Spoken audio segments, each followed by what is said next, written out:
Hello, everyone, and welcome back to the weekly Armchair Kickoff. Today we're on our United show, Keane on United. Today we are joined by a very special guest, Adam Stott from Mad Red United. And he's also a regular on the biggest United fan channel in the world, the United Stand. Adam, how are you today? Yeah, good, mate. All excited with the news of Sancho and all the news breaking today. It's one of them exciting transfer days, isn't it? Sancho's out, Sancho in. It's a good day for the Reds, mate. Yeah, absolutely. Today, look, obviously for all United fans, if you haven't been living under a rock, Fabrizio Romano has come out today, and he didn't give the here we go yet, but he's more or less said that Jadon Sancho is done and Alexis Sanchez is out the door. So it's a very positive day for Manchester United fans around the world. And obviously, we're on the back of obviously a good season as a whole, really, which we're going to kind of delve into in further detail. Adam, I'd just like to ask you first about your own channel, Mad Red United. Like what I see here, you're on YouTube with that, and you have over 10,000 subscribers. Just talk to us a bit about that, and like when did you get the idea to kind of start that? Yeah, well, it all came about through the United Stand. I think it was away at Watford last season. And I met Flex outside the ground who was talking to another mate of mine, and we just got to talking outside. He says, why don't you come on the fan cams after the game? And then I started from there, did a couple more, and then people were liking the content, liking the comments, and Flex was trying to get me on more and more, moving me into different parts of the show. Started doing stuff with Mark on the Sunday and live shows, and then it just moved from there. So I built myself a little bit of the United Stand gave me the sort of platform to sort of do my own stuff. So I grew my reputation on there, and then just spun my channel off of United Stand, working on both and keeping with the United Stand and the growth of that channel, which is huge now, creeping ever closer to 1 million subscribers. Yeah, 777,000 subscribers now, or something like that.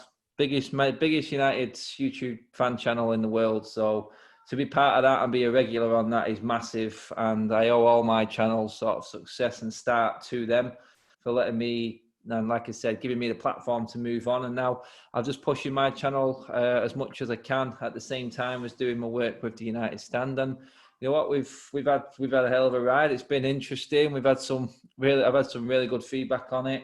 As always, you've got haters, you've got people who don't like anything, but they're there just to laugh at, in my opinion.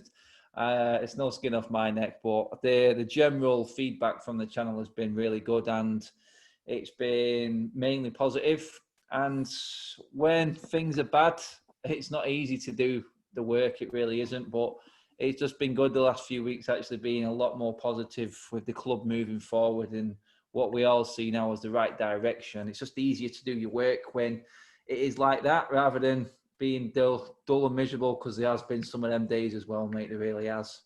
Yeah, like I suppose here with our channel here, Adam, like we only kind of started this during lockdown. Like we were meant to actually start this 18 months ago, but you know, I went back to college, so I kind of said, look, I'll kind of put it on the back burner. But then obviously, look, lockdown happened and all staying at home. So like I suppose it was an opportune time for ourselves to kind of get going. And look, we've former United player Luke Chadwick on, we'd Phil Brown from Beyond the Pitch on the channel as well, and we've had Al Foran, Joe, Man United fan, the comedian. Yeah. I know. I've seen him outside Old Trafford. He's a funny man.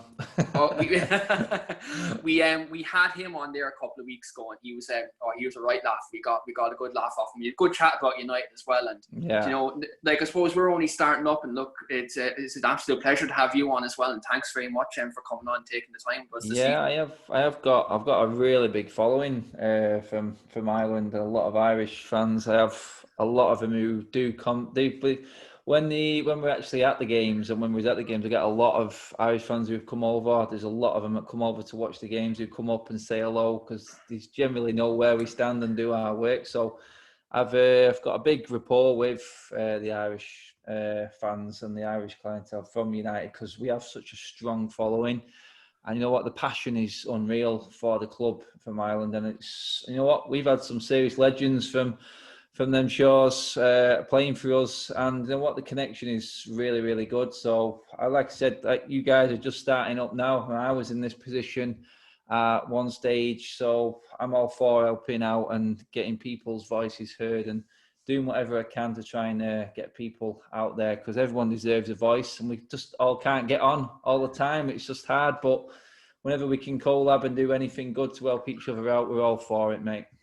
Absolutely. And that's the good thing about the kind of United fan community. Like, I suppose any kind of guests we've had on in kind of the last kind of 2 months that we've been started, it's all, the biggest help has come from the United community. And that's not to say, like, obviously we had Rob Dawson on as well, who is kind of a journalist from the Manchester United kind of area as well. Like, it's kind of great that the whole United community are being a good big help to ourselves at the moment anyway. Yeah, you've done good. You've had some good people. I mean, I've not even had anyone on my channel. I've just gone off my own strength of my own stuff at the moment. I like to get more people on mine when I've got a chance, because at the moment, the football's thick and fast. You don't really get a chance to organise much, but we've got a few plans for some different shows on the United Stand and on my channel. Going into the new season, just hoping that we do get some form of actual fans around the football stadium again, which is obviously a long way away, but what we're all hoping to get back to. Absolutely. And look, 100%, I can't wait to be able to travel back over. Like, I travelled over multiple times during the year, and I suppose when lockdown happened, the part of my life was kind of stripped away, you know, in that respect. Like, not being able to travel over for the weekend, like, you know, it's nothing better than coming over to Manchester. Like, I kind of nearly know the place off the back of my hand now. Like, do you know what I mean? Like, I know Dublin or something like that now. Adam, with relation obviously to Manchester United, this season almost has been kind of like a tale of two halves almost. We obviously had all of the form before Christmas, and you know, we had a lot of signings, like in terms of like defensive. We had Harry Maguire was brought in, and Dan James was brought in, and Aaron Wan-Bissaka. But then obviously we had a few outgoings like Sanchez, Lukaku, Marcus Rojo. So people like that were let go. Like, what do you think at the start of last season? Like, you know, did you have high hopes for United in terms of our transfer window, and do you think we were going to finish in the top four? Yeah, I mean, towards the end of last season, I sort of went in after the transfer window, and I remember standing outside Old Trafford. We just beat Chelsea 4-0. And I said, you know what, if we can scrape fourth, I'd be happy this season. Because I wasn't expecting us to really be challenging realistically at the top for the higher trophies. I don't think many United fans were, to be honest.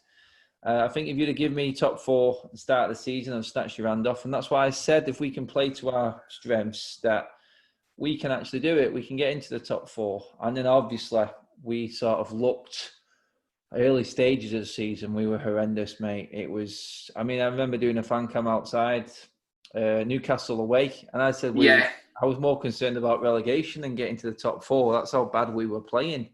And it was relegation form, but we sort of battled on. We all moaned and groaned. We still kept on going. And then all of a sudden January came, and then the biggest transfer probably in the club's history, in Bruno, completely galvanised everything that was going on at the moment. It just brought so much together and completely changed everyone's opinions on where we could go. And people said that Bruno sort of saved Ole's career as United manager, but at the end of the day, Ole's the one who brought him in, so he has got a part to play in that. And let's be fair, the signings that Ole has made have been really encouraging, and he has took us in a new direction now. And Sancho comes over the line, then you've got to give Ole your backing to that. I mean, I've criticised him, especially at the start of the season, to the back end of last season. I remember sitting there at Huddersfield and watching us against Cardiff at home.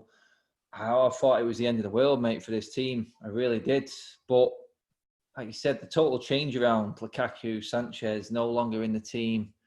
And straight away you could feel, even though he wasn't playing fantastically well, you know what, the back of your mind you're thinking, well, you know what, if we add to this team, the mentality's there now, sort of. We've got the right sort of mentality. We ain't got any pre-Maradonnas in there in a Sanchez or a Lukaku anymore.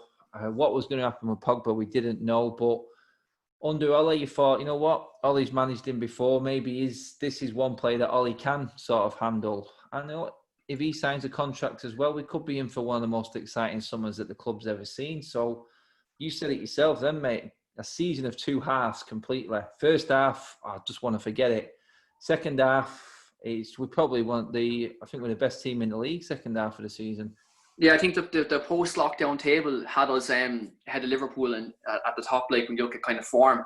I mean, you kind of look at, like, I look at the start of the season. We had obviously the 4-0 win against Chelsea, but like, truth be told, that scoreline didn't tell the actual tale of the game. Like we showed vulnerabilities, especially down the middle. I thought the spine of our team round then, you could see where the vulnerabilities were. Now I know we brought in Maguire, and you kind of see what he brings to the team in terms of his aerial ability, bringing the ball out of the back, but why he does lack his pace. And I think Victor Lindelof doesn't complement him in that respect.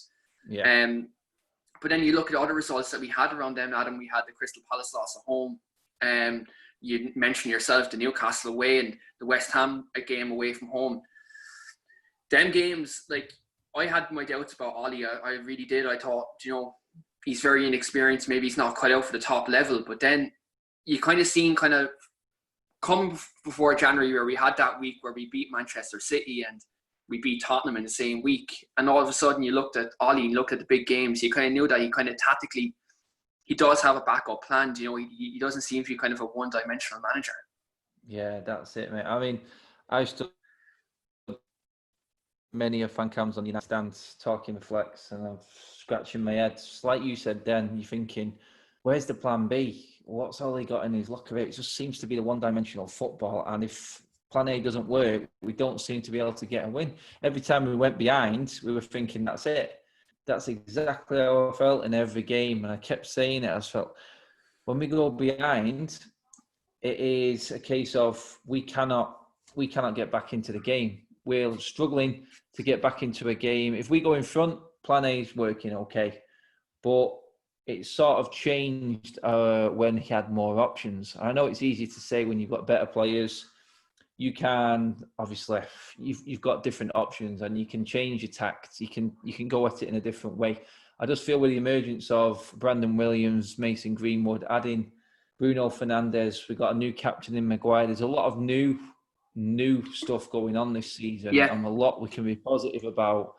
Good kids coming through, a new captain, a good sort of spine building with Maguire into Matic, Pogba, Bruno, then with the trio up front, which we're going to add to very soon, hopefully. Well, we've got some options again, and it's always easier.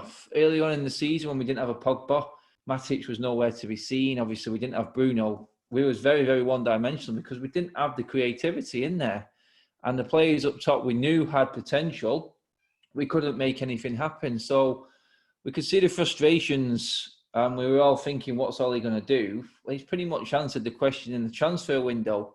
He sorted things out with Matic. He brought Matic in. We probably got lucky with getting Pogba back with lockdown. One thing lockdown did help us with was bringing Rashford and Pogba back into action.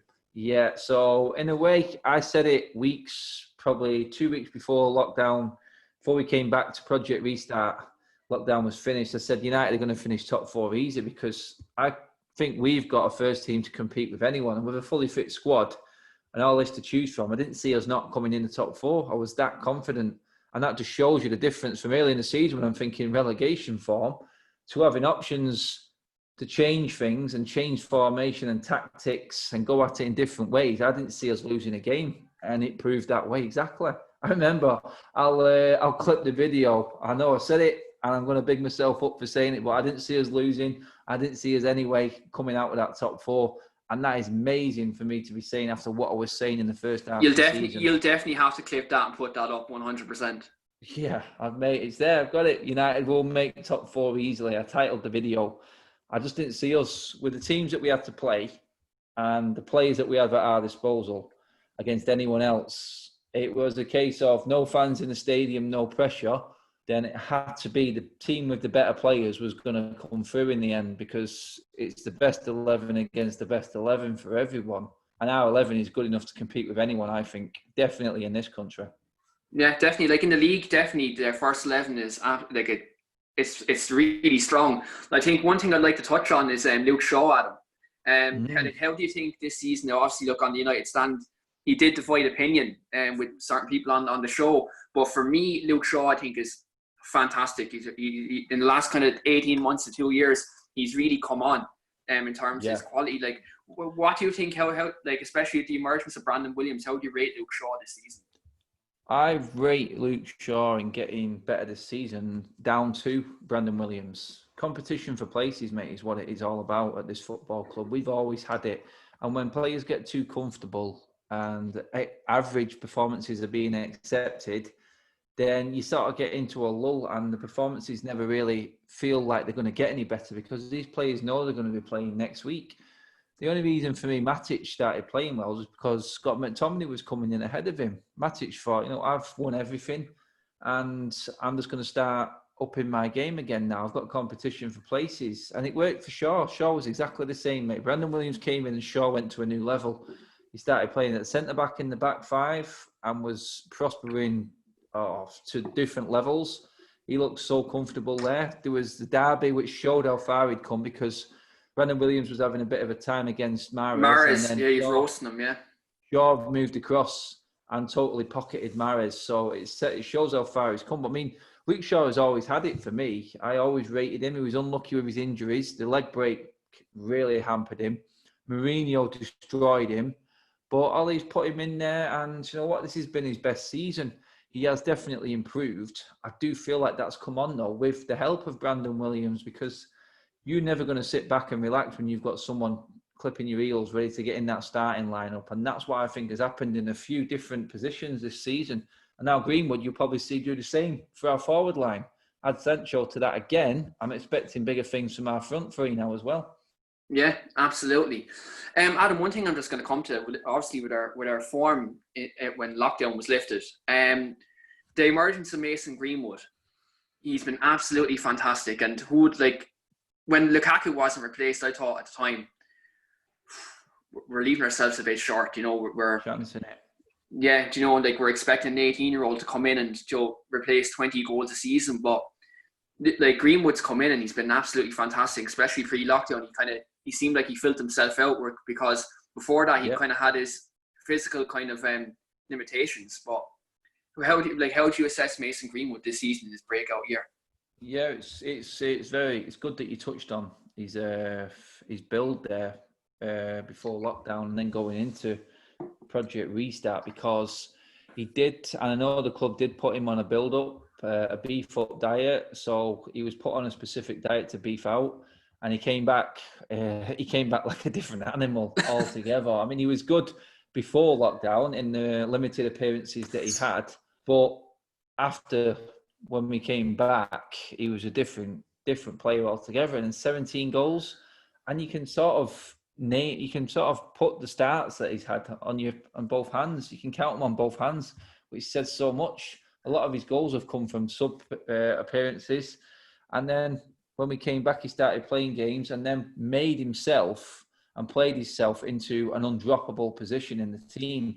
And that's what Ollie said. He said he banked on him, giving him a chance at the start of the season. His starts were limited. He didn't really do much the first half of the season. He had good performances in the League Cup and in the Europa League. But since he came back from lockdown, he's been undroppable. And I think that experience now going into the new season, a bit of pre-season training alongside the boys up front there, and hopefully we add Sancho to that as well, then he's only going to get better learning from them players around him. And with Bruno and Pogba supplying him, the world's his oyster, mate. It really is. Yeah, the sky is the limit for him.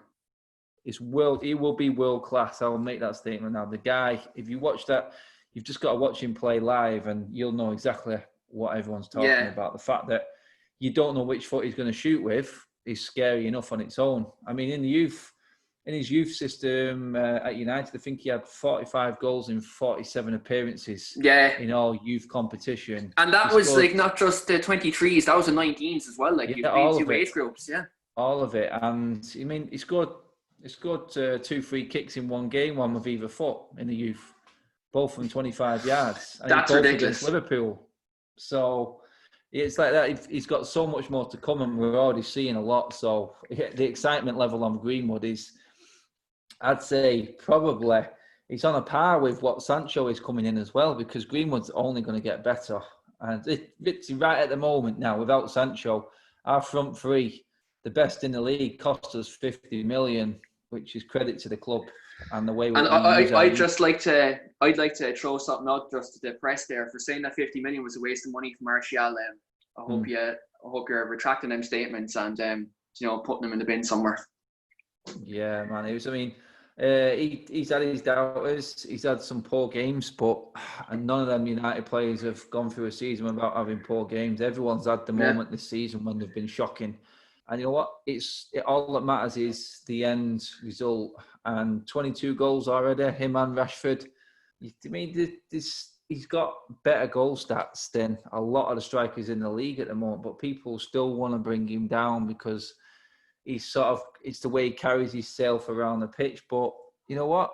I don't care. My number 9, if you're not in the game, all game, as long as you bag the goals for me, that's what I want as a number 9. That's all you've absolutely. got to do. He does more than that because he'll drop off and score from outside the box as well. So I can't really fault him at all. Him and Rashford were my sort of most improved players of the season on a complete level. And the stats matched up as well to that. They play better together. The amount of assists that they've given each other this season, that's going back to Cole and York days because strikers are greedy, but the link up and then the cleverness and to know when to pass instead of shoot, that sort of link up is priceless, and that's what they have got. And I think they have the right manager in Ollie, in terms of being a former United striker. For anyone who's a sharpshooter in the box, he was it. And I think in terms of having a role model at the club to kind of look up to in terms of a striker, he is it. Yeah, well, you look at how many players have had the best season for United, and it's all been under Ollie's reign this season, hasn't it? You're talking about Luke Shaw a minute ago. He's had his best season. He's not even. You say he's good, and his whole career was a striker for Ollie. But look at the amount of players and the influence that he's had. So you can't ignore these things. Rashford, best season ever. Martial gets his first hat-trick, best season ever goal stat-wise. Then Greenwood coming through, another forward, 17 goals just out of nowhere. And we still have the Europa League, and he could surpass the 20 mark as well. Easily, mate, easily. But the teams that we've got to play, I mean, if he plays him against Lask, I think he'll be our leading goal scorer this season. Because they'll be going in that thinking golden boot, all of them. Rashford, Martial and Greenwood, if they play against Lask, then they'll be thinking, right, here we go, fill my boots. Because that's what them three are going to be playing for now. It's going to be a competition. It will be a competition. I think Greenwood's 5 behind him. I think he could easily get that in just these next 4 games if we get to the final. Yeah, absolutely. That's one thing I'm just about to touch on there, Adam. Looking ahead to kind of the Europa League second leg against Las Glins. What do you think? How do you think we should line up there? Do you think maybe we should give the kids around like Eaton Laird or James Garner a game, or do you maybe think we should kind of go for a blend of youth and experience on Wednesday? Considering we do have a 5-0 lead, but do we try to throw the kids in at the deep end? I don't think it's so much a deep end, mate. I think it should be an easy ride for him. You said then a mixture of experience and youth. So we've got players who are crying out for a game. You've got Agallo, Mata, you've got Pereira, McTominay, Fred. They've hardly played. You've got Eric Bailly at the back. You could play Adalo. There's so many players that could come in. Like you said, then Fosu Mensah, Laird, Garner easily could come into that team. And then the names I've just mentioned there, you're probably going, bloody hell. That team's on its own's got enough to smash Lask. You're talking about Romero in goal. You've got, what have you got at the back there? You've got Bailly could play with Lindelof, or you could even play with Fosu Mensah. You've got Coverall, Brandon Williams can play in there. You've got all the options at the back. Midfield, you could play one of McTominay, Pereira, Fred. You could bring Lingard in if you wanted. Mata could come in, Ighalo can come in, James could come in. Mate, they're not even sort of the kids worried about. They're not kids. The players that you know, even if you throw a few kids in with them, you still expect them to get the result, and it gives the other guys a little bit of a break still as well, because it's close. By the time we've finished the Europa League, I think we're only going to be about 3 weeks away from the start of the season. So it's sort of like we were talking about it on the United stand last night. It's like, do you go in and risk an injury like Pulisic did in the final? All of a sudden, that's how close next season is. Pulisic is out for the start of the season now for Chelsea. If we lose Bruno like that to the start of the season, then but I'm one for not wrapping them up in cotton wool. Get them out there. I just feel like we've got as much chance of them getting injured in training than we have on the pitch. So yeah, absolutely. I'd go into it easy.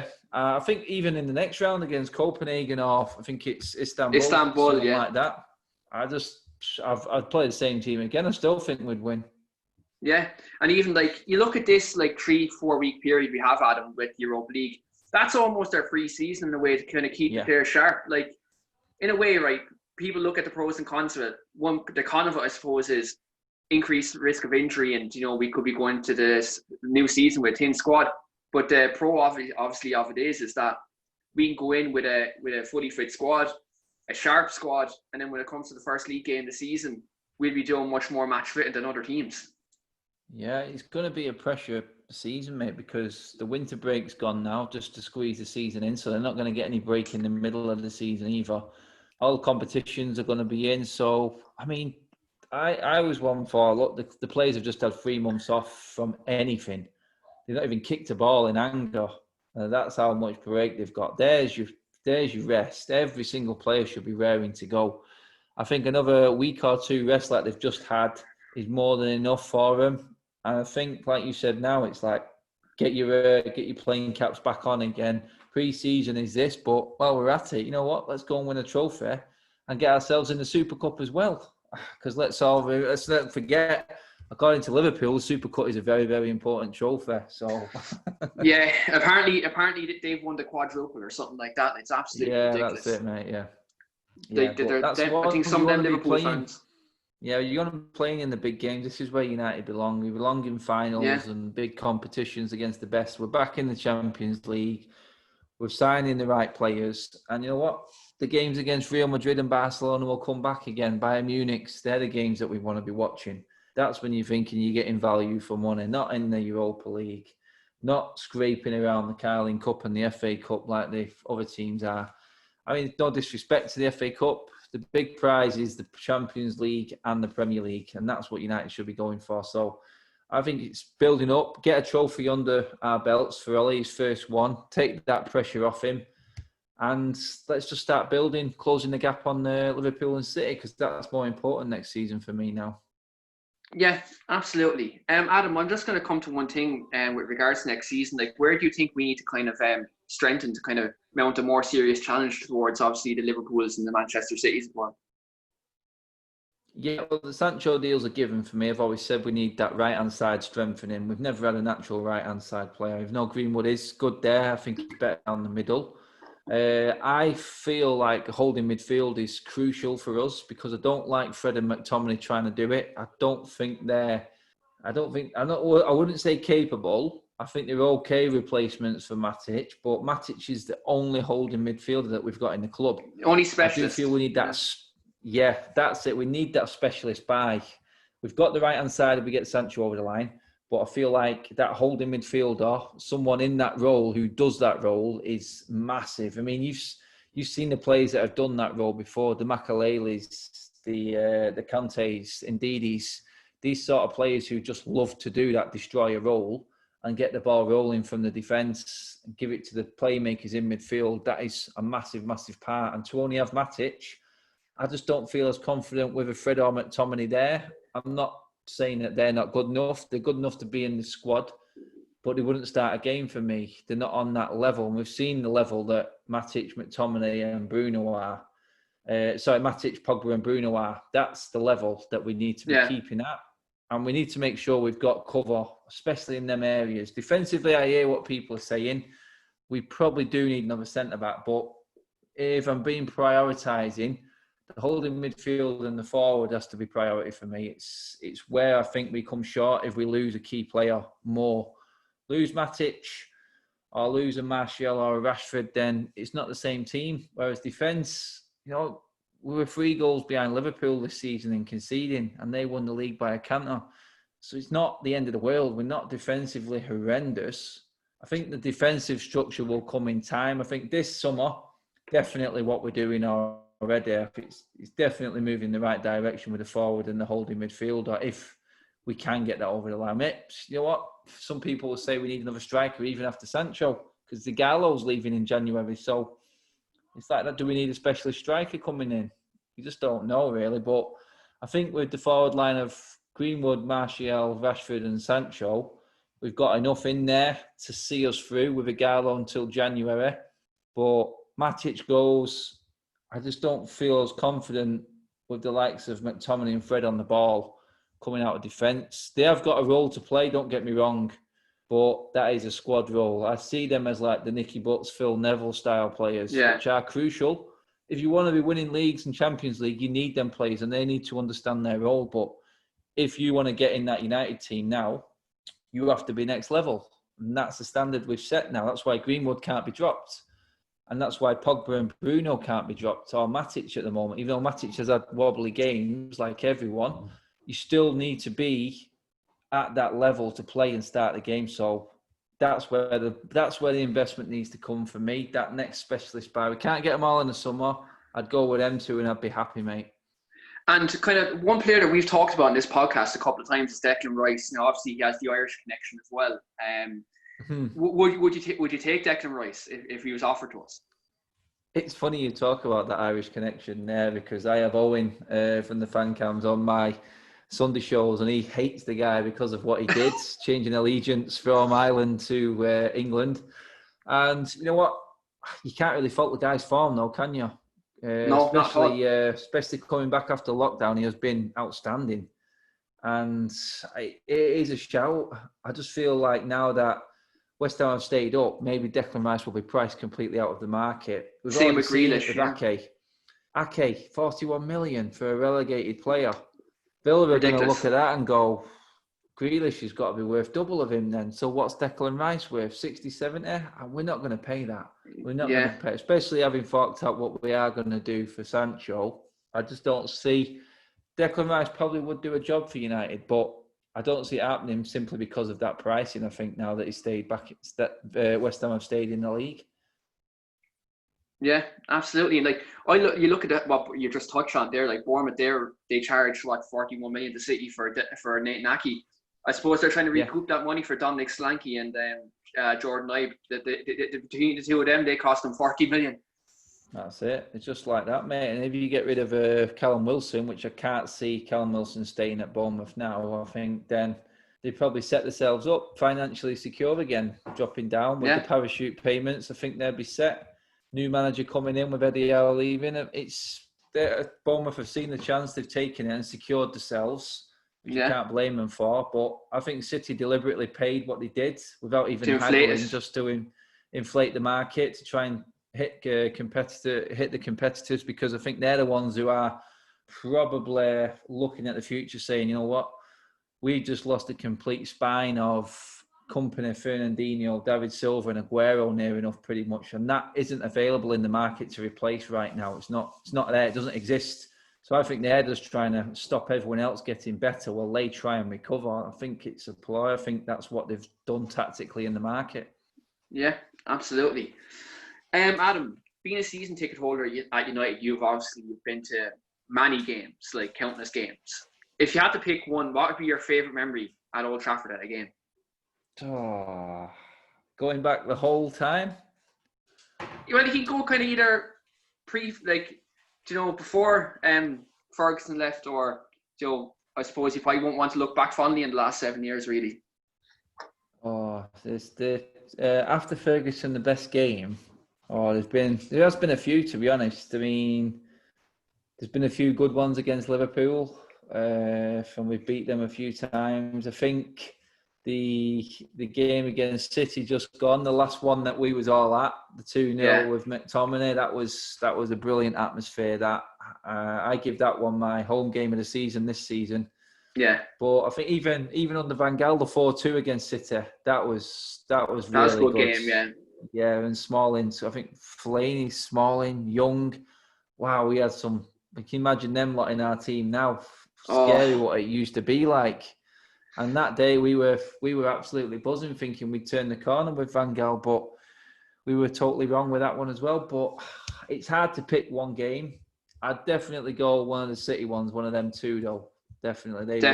They were brilliant atmospheres. I think my favourite game when I travel over, I probably look at the 4-0 against Everton. Because I remember Antonio Valencia scored that absolute belter first time. Matic with the ball behind that. I was literally just about to say it. Yeah, I was up though the opposite stand from Stretford End, the north stand. I think it is the one straight across. Yeah, Yeah, the East Stand, yeah. And I was up there and I was behind him. And Shane, who's a regular on the podcast, was here with me at the game.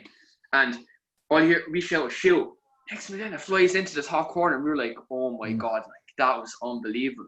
But I suppose my favourite every United game I was at was definitely the EFL Cup final in Wembley in 2017. When Zlatan scored the winner in the last minute. I remember it well. It was a good moment, that one, when he added that one in. Definitely. Yeah. Because in the last minute, it was my first cup final I've been to, and you know what happened was when he scored the header, we all jumped up. There was this lad in front of us. He was about 6'4", 6'5", big guy, and when he jumped up in the air, his arm went back like unintentionally, and I got caught right in the bridge of the nose, and blood was coming out of the nose. He's like, you okay? You okay? And I was like, don't worry about it at all. We were celebrating like mad. But... Oh, mate. Scenes. That's what it's all about. That's all. It's Absolutely. Memories. You're never going to forget them days, mate. At the away games, I could pick any one of... there's so many away days that I've been absolutely... that'd be the hardest one to pick. Yeah. I mean, City this season was good. City this season was brilliant because I was meeting a lot of City mates after the game to watch the Joshua fight as well, and it was just like, it was just brilliant. But they had to eat that slice of humble pie. Yeah, the best away days were when Ferguson was there. Definitely, I remember West Ham 5-3 when Beckham did the chip over David James. That game was brilliant. And there's been so many, but it's because United are so hated away from home. Whenever we roll up, the atmosphere is already spiky, it's already tense, and then when we beat them, it's just great to throw it in the face. But especially when it's a big rival, anyway. But I couldn't pick one away day because they've all been crazy. Yeah, that's on my bucket list. Good ones. Yeah, going to away games on my bucket list. I've been to many home games. And I've been to cup finals. You can kind of class the cup final as an away day, but I want a proper away day, though, like an away Champions League tie or away Premier League tie. That's on my bucket list. I'm definitely going to do it when the season is back and fans are all back in the stadium. I'm going to try my hardest, definitely, 100%. Yeah, 100%, mate. Adam, just two final ones for you. We done this on a live a few weeks ago on Twitter on our podcast, and we had other fans on, like from all kind of outside clubs, including United fans as well. We kind of done a kind of a post-mortem. We all kind of said, who do you think should have replaced Sir Alex Ferguson at the time in 2013 when he did retire? Like, at that time, I know obviously David Moyes came in and he wasn't many people's ideal replacement, but Adam, at that time, who do you want to replace him? Who do you think should have replaced Ferguson back in 2013? Jose Mourinho. That's who I thought was going to... Yeah, I thought it was perfect for it. It was still the old Mourinho at that stage. He came in and won the league, I think, straight away for Chelsea. As soon as he came back, I think it was the season after. I can't remember now exactly, but he was still ready to go. And I thought, you know what, we needed a character, someone who could come and handle a big club at the time. David Moyes was a massive mistake. And you know what, Mourinho, in the end, probably wasn't the long-term solution, but we just needed to stay afloat. We needed to stay relevant, and David Moyes took us out of Europe completely from being champions. So I thought Mourinho, knowing he wasn't going to stay around long, that was Mourinho's prime. And he would have come in and we would have definitely still been in the Champions League. And we wouldn't have been this far away because I think David Moyes dissected us to a point where we just accepting mediocrity and we fell so far behind. And he was the start of this whole downward spiral that we've been on. I just feel we could have been a lot closer and better positioned if we had a Mourinho straight away after Ferguson left. Moyes was an horrific error, which set us back nearly 10 years, like. Yeah, nearly a decade. He set us back in terms of where we was from champions. It was shameful. But yeah, I would have said Mourinho was my pick at the time. He was available. I just thought we should have gone for it. We needed a bigger name. Yeah, like I kind of would agree with you with the Mourinho. Dale O'Donnell from Strictly News was on. He was his man as well. Mourinho was his man as well.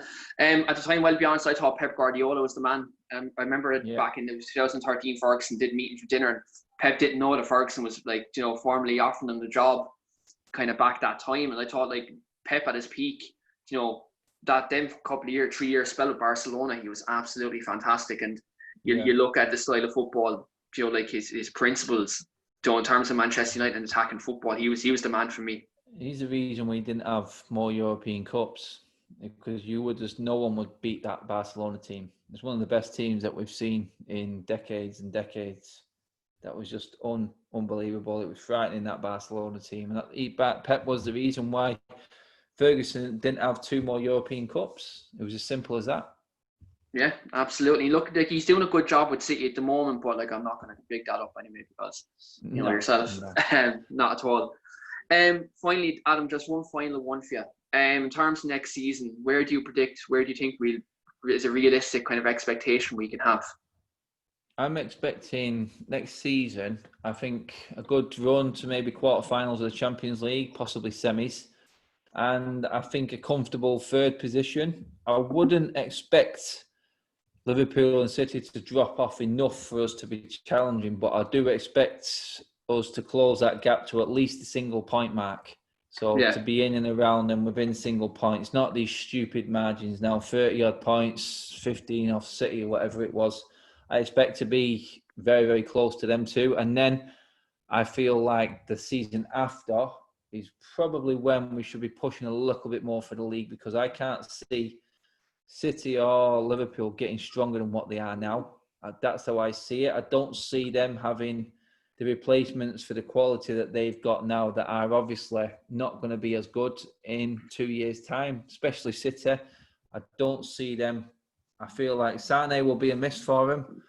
I feel David Silva going is bad. Fernandinho even worse. And for us, I think our age of squad, and hopefully this season will be about building that winning mentality. We need to be comfortably in the top 3 again and closing the gap on them, and a good run in the Champions League. We could probably pick up a cup on the way. I don't see why we can't pick up an FA Cup or a League Cup, but I have to be realistic. I don't see us challenging for the title next season, but I expect us to be a hell of a lot closer. Absolutely. I think top 3 for us definitely is definitely a realistic expectation. And you know, win the cup and a good run the Champions League would be great, but I suppose the league is your bread and butter, and you want to win the league. But like, I suppose, as you said, like you shouldn't expect a drop off from Liverpool and Manchester City. Especially Liverpool look like they're going in getting Thiago, and they're going to look to strengthen in further areas. So like, look, I suppose time will tell us where we're going to go. But you know, I definitely, within the next 2-3 years, a title challenge definitely should be expected 100%. Yeah, I reckon in 2 years, I think the way we're buying and the new structure, I think Sancho's players like that, we're just building a real good core of young, exciting players. And you know what? We used to have 1 or 2 players that were on form. You could mark them out the game, and that was it. United were done. Now we've got too many good players, game-changing players. Not all of them are going to have a bad game at once, are they? Pogba, Bruno, Rashford, Martial, maybe a Sancho when he's in there, Greenwood. There's too many good players now at the football club for us not to even play poorly and get a win, because we've got game changers. That's what we've got now. What we didn't have in seasons gone by, and you cannot mark them all out of the game, mate. You try and take one out, then someone else is going to be free, and that's what Liverpool have got. That's what City have got. They've got match winners all over that front, 5 players and 6 players in their teams, and that's the difference. You can only mark so many. One of them's going to turn up and win it for you. And the fact that we're spreading our goals around is the United of old. It's not like we're not relying on one man. We've got players all scoring goals. So many players this season in double figures. It's unheard of. We've not seen it since the Ferguson era. Yeah. And that's where I see United getting closer. That's how I see us bridging the gap, because it's not all about one man anymore. It's not. I feel like Arsenal, one-man band with Aubameyang. I do feel like City are going to struggle without Aguero, and that's where they have struggles, because Jesus is nowhere near. Whereas United have got Rashford, Greenwood, Martial. You bring Sancho in. You've got Bruno scoring double figures. He could get 20 goals easily next season. And then we're not even talking about Pogba, who can obviously turn it on to another level. If he signs his contract, mate, that front 5-6 players for us, scary enough to take any defence apart. Definitely, 100%. And as you said, in terms of the goal scorers of Fergie in kind of Fergie season, this is the first year since we had Sir Alex to be 20 different goal scorers, because his final season we 20 different goal scorers and a 20th league title. And this year it was the same when Lingard scored that goal in the last kick of the game against Leicester. Exactly that, mate. Over 100 goals this season we've scored. That's not been like that for a while, mate. When's the last time we're scoring 5, 6 and 4s here, there and everywhere? It just seems a long time ago, doesn't it? But it's back now. It really is. And going forward, it can only get better because the team is still young. It's still not at its peak, which is scary. Absolutely. And, like a Dean Henderson coming back to maybe challenge David De Gea as well. Look, we have a lot of strength and depth there. It's there. And, hopefully Ed Woodward now and Matt Judge and whoever's at kind of at the top kind of in the terms of negotiating and the recruitment, they see that now and they want to build. Exactly that, mate. That's it. It's promising sign. I mean, we've never finished the season on such a high as United fans, and going into a new season, wow, mate, it's the excitement levels on another scale this year. It really is, because we've seen what this current crop can do, and we're about to add to it. So it's only going to get stronger. It's only going to get better, and together we've all left.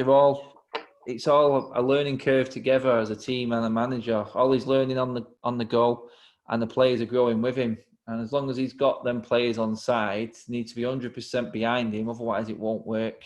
Even if you can criticise all his tactics sometimes, if the players are all on board with the manager, then we've definitely got a recipe there that's it's gonna bring silverware back, definitely. And bit by bit, we will be back where we belong, mate. That's what that's all United fans want. We want to be competing at the top table, and we will. We're on our way. Absolutely, and look, we will be back. That's a certainty. We definitely won't go 30 years anyway. That's a fact anyway. Yeah, no, that's not happening again. I just had to get that in there just at the end, because we have a very big Liverpool following on this channel as well. Because we obviously do the United show and we do our general podcast as well, kind of all football based, and we have a couple of Liverpool fans who do like to come on and beat the drum. But I had to get that in there anyway. Yeah, no doubt, mate, no doubt. I'll back you up on that one. Adam, thanks very much for coming on this evening. It's been a fantastic chat about United. No problem at all. If for our followers, you haven't followed him already, he's at Adam Matic on Twitter, and his YouTube channel is Mad Red United. And if you definitely haven't already, definitely go over and take a look at the United stand. And there's a lot of good content over there. And they do the fan cams, and they do the 8 o'clock show on every night, and they do the Sunday show as well. So look, there's a lot over there if you want to go over and have a look at Adam's channel and the United stand. And look, we will have this up on YouTube, Spotify, Google and Apple Podcasts soon, and it'll be uploaded to YouTube later tonight. Thanks everyone for watching. Adam, look, again, thanks very much for coming on. Have a good evening.